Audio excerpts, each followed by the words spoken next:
નમસ્કાર મિત્રો, હું કલ્પેશ શાહ સતલોક ટીવી ગુજરાતમાં આપનું સ્વાગત કરું છું। આજે અમારી ટીમ આવી ગઈ છે છોટાઉદેપુર જિલ્લાના એક નાનકડા ગામમાં જેનું નામ છે સિમલ ફળિયા। એ છોટાઉદેપુર તાલુકામાં આવેલો છે। તો ત્યાં અહીં સંત રામપાલજી મહારાજના અમુક શિષ્યો છે જે એમની બુક છે જ્ઞાન ગંગા ગીતા તારું જ્ઞાન અમૃત જેનું પ્રચાર કરવા આવ્યા છે। તો આઈએ આપણે જોઈએ એમની સાથે। તમે આ નાનકડા ગામમાં આ પુસ્તકો લઈને શાના માટે આવ્યા છો? અમે આ નાનકડા ગામમાં એક પુસ્તક સેવા કરવા માટે આવ્યા છે કે જે પુસ્તકનું નામ છે ગીતા તારું જ્ઞાન અમૃત એ જ્ઞાન ગંગા છે। એ પુસ્તક લિખિત સંત રામપાલજી મહારાજની છે। એ પુસ્તકમાં ભક્તિ અનુકૂળ સારી છે। એ પુસ્તક વાંચવાથી અમને પણ જ્ઞાન મળ્યું છે। આજે નાનકડા ગામમાં અમે પુસ્તકનું પ્રચાર પણ કરીએ છીએ। હવે બેન, તમે આ પુસ્તકનો પ્રચાર કરવા માટે અહીં આવ્યા છો। આ પુસ્તક તમે કેટલામાં આપી રહ્યા છો? આ પુસ્તક અમે 20 રૂપિયામાં આપીએ છીએ।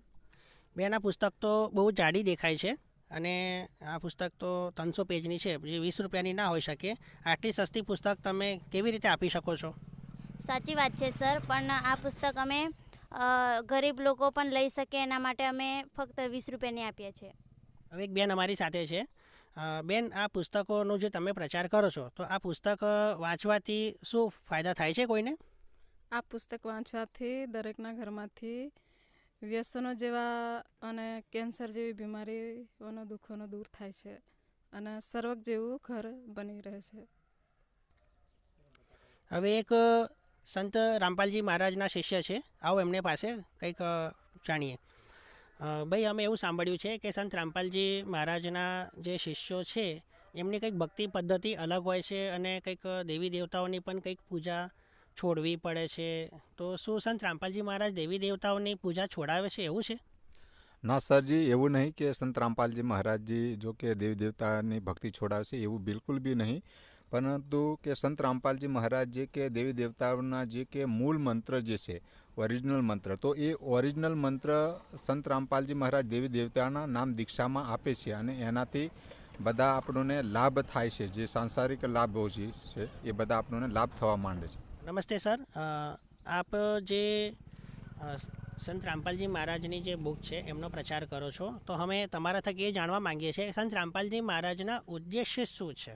સંત રામપાલજી મહારાજના મેન ઉદ્દેશ્ય કે સદભક્તિ પ્રદાન કરવું અને લગ્નની અંદર દહેજમુક્ત પ્રથા નાબૂદ અને નશામુક્ત ભારત બનાવવાનું જે સંત રામપાલજી મહારાજનું મુખ્ય ઉદ્દેશ્ય અને બીજા પણ ઘણા ઉદ્દેશ્યો છે સંત રામપાલજી મહારાજના।